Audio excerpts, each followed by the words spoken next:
We're going to talk about real numbers and imaginary numbers and bring the real numbers with imaginary numbers to the concept of complex numbers.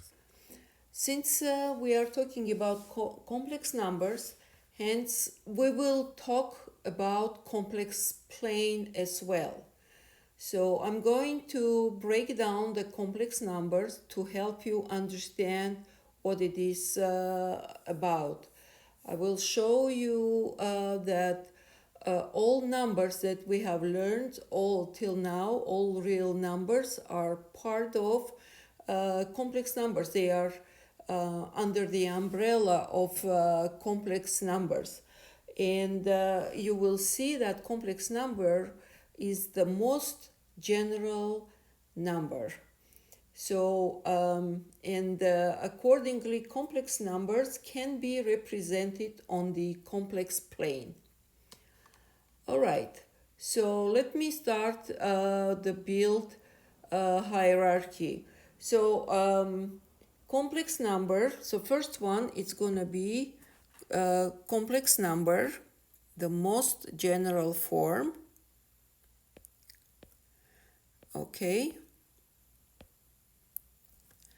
and it consists of the real number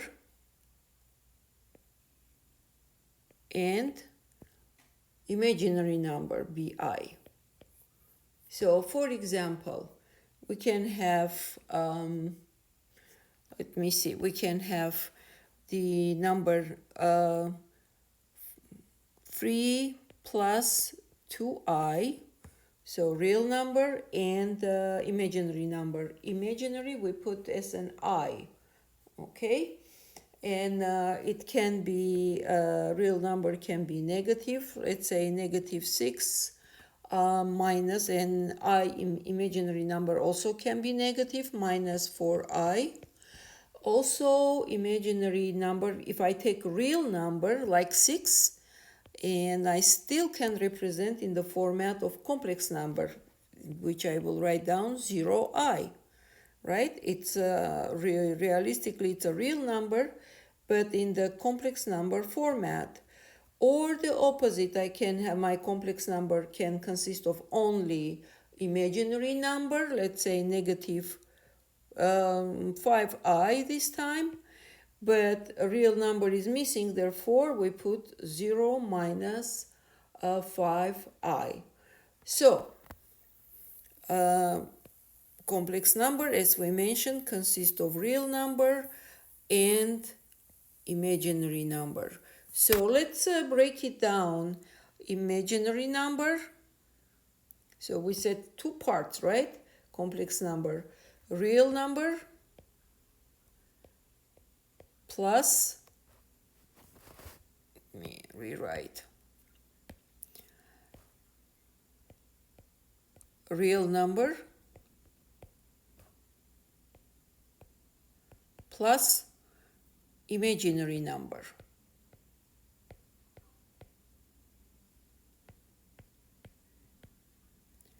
Let's explore both of them separate. Let's break it down. So we have here going to be imaginary number, only imaginary numbers.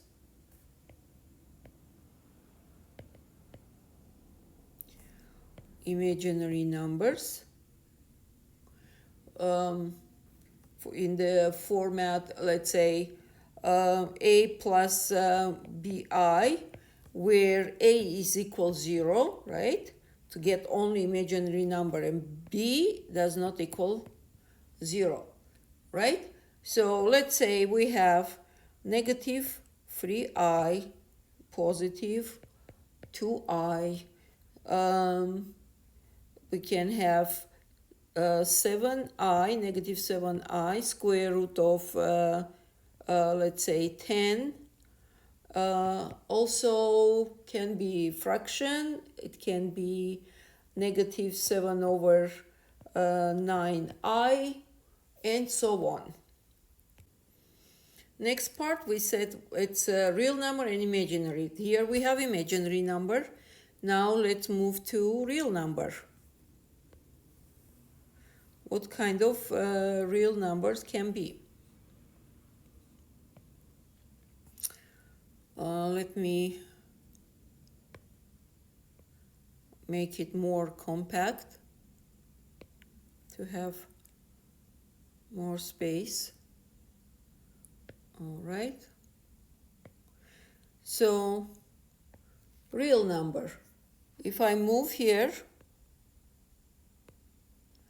real number, it can be for the format a plus bi. In this case, a is gonna be not equal 0 and b will be equal 0. Yes? Okay.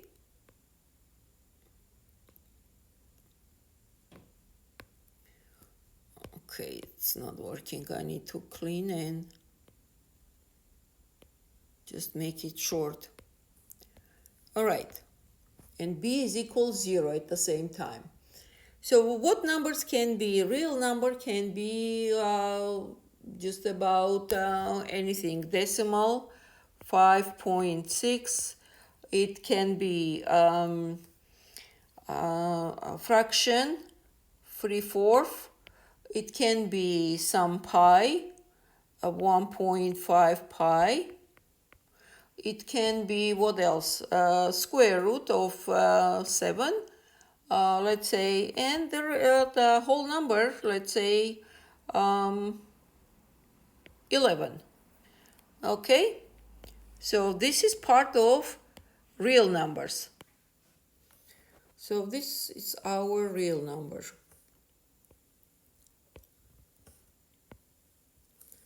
Okay, next, under real number, we are going to have rational number and irrational. Yes, it can be. It's a real number.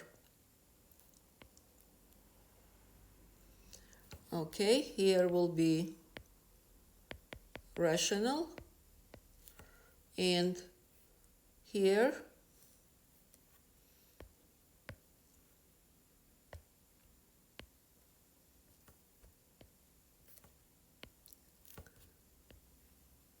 okay, it's gonna be rational numbers. So rational number can be 9, right? If I can represent 9 over 1, it will be rational. It can be 7 over 11. It can be 6.2. It can be okay, yeah, those are all types. And next, it's gonna be irrational numbers. It's a real one, right? It's gonna be irrational one.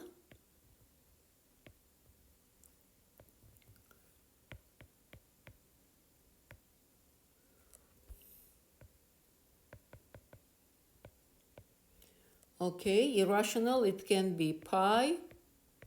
It can be negative, let's say, negative square root of 5. It can be letter E. Yes. So this is all irrational numbers.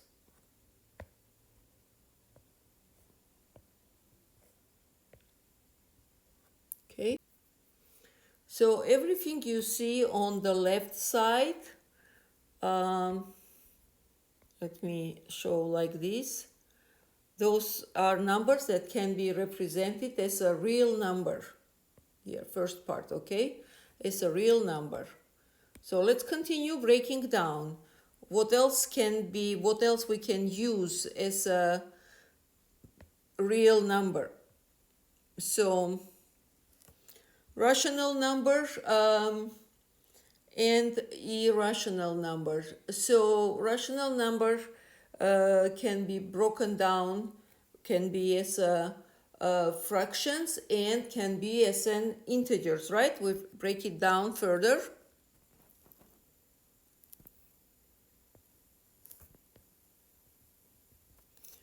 So fractions,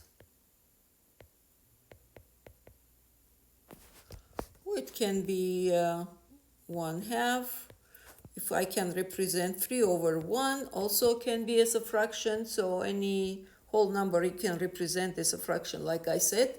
Negative 4/5, let's say. Yes.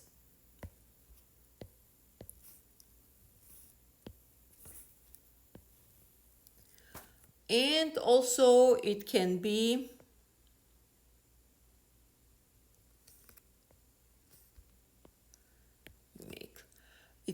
also integers.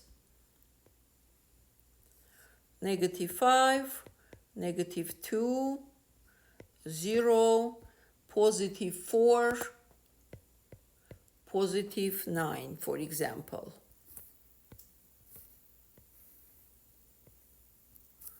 Integers. So integers at the same time can be represented as if we break down part of the integers 0 and +1, we call whole number, right? So this is gonna break down. Here we will have negative integers.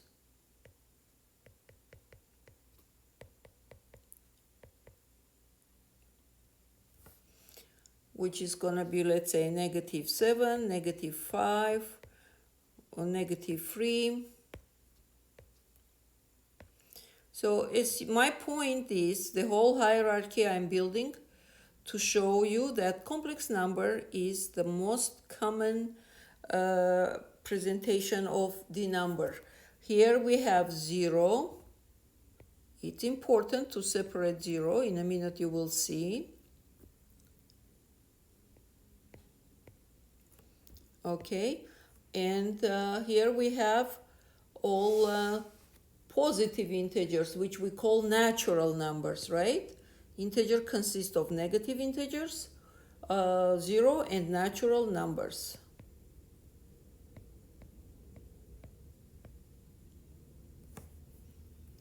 Which is gonna be 1, 5, 9, 11, and so on. And 0 plus natural number, it's gonna create whole numbers.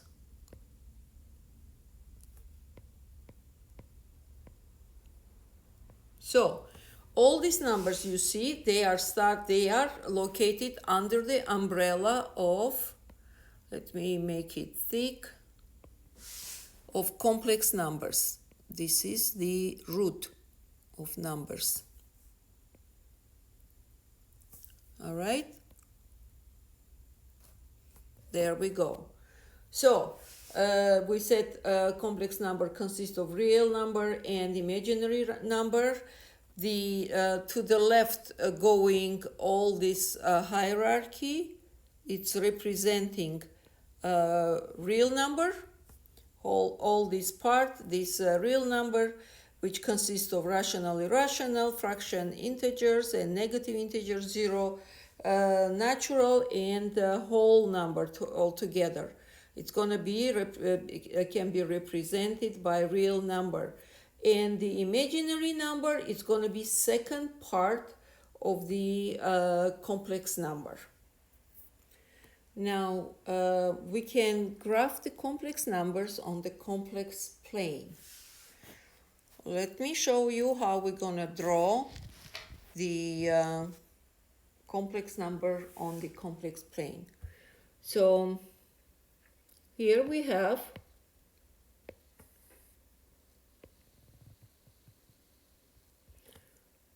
two axes.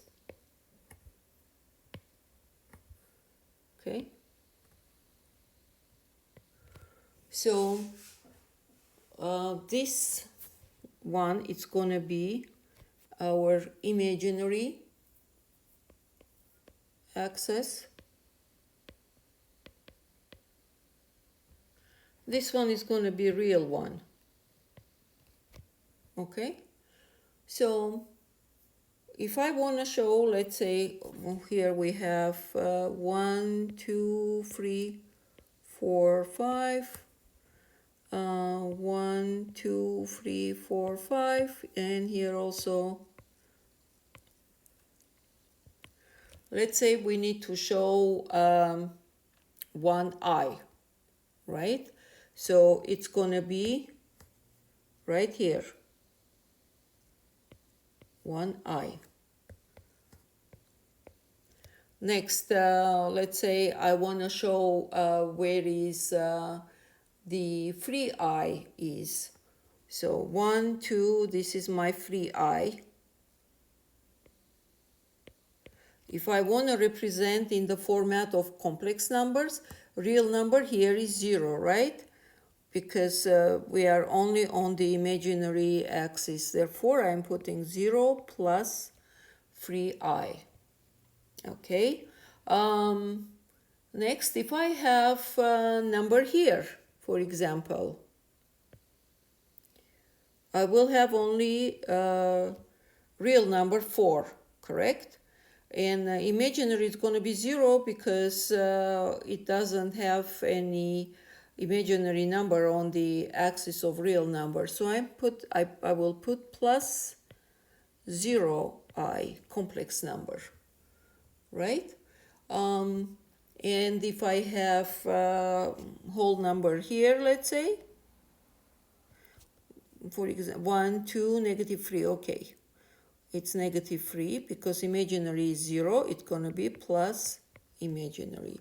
Or it can be here also, let's say imaginary number is negative 2, which means it's going to be 0 minus 2i. Yes, because imaginary is negative 2i. And if I have number here, it's going to be positive 2, right? This is going to be positive 2i. So it will be 2 plus 2i. Or let's say I have number here.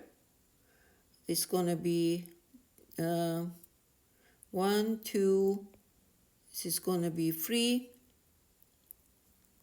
Okay, so it will be negative 1 minus 3i. Now let's show on the complex plane the numbers z1,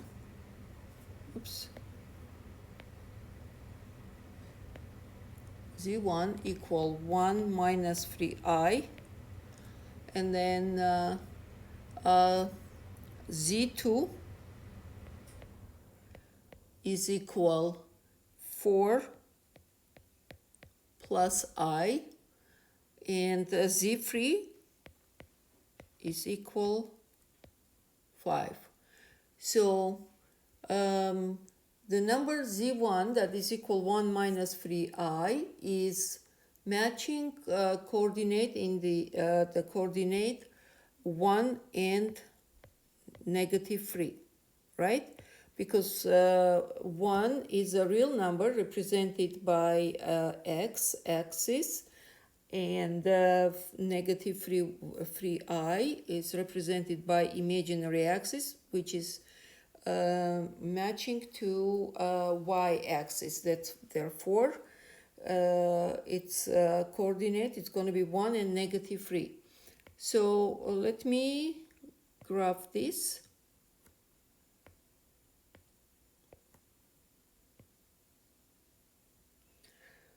Positive 1 and negative 3.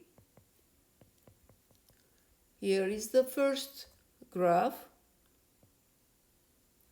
and it's represented, by the way, the complex number can be represented as a radius vector, okay? Therefore, we put here arrow, radius vector, and this is 1 and negative 3. So z2, that is represented by 4 plus I, is matching to coordinate 4 and I is 1, right? So 1, 2, 3, 4, and here is 1. So vector is gonna go like this, and that is 4 and 1. And lastly, z3 is equal 5, okay? It's equal 5, it's gonna be somewhere here, 5. If we wanna show in the coordinate format, it's gonna be 5 and 0, which means here I can write down 5 plus 0i, right? Okay, and how to find the length? We can find also the length of these vectors, of the z1, z2 obviously, and z3 also. Z1, which is this is gonna be z1, this is our z2, this is our z3. So any vector of complex number z is equal square root of x squared plus y squared, which is going to be same thing, real number squared plus imaginary number squared. Where from it's coming? If you look here, it creates triangle with the right angle, and using Pythagorean theorem, because this vector is acting as a hypotenuse. So hypotenuse is going to be equal square root of square of 2 legs, sum of squares of 2 legs. Now the length of this vector we usually take in the absolute value to make sure it's going to be positive. Okay, this is all. I hope you got a good idea about complex numbers, and I'll see you again.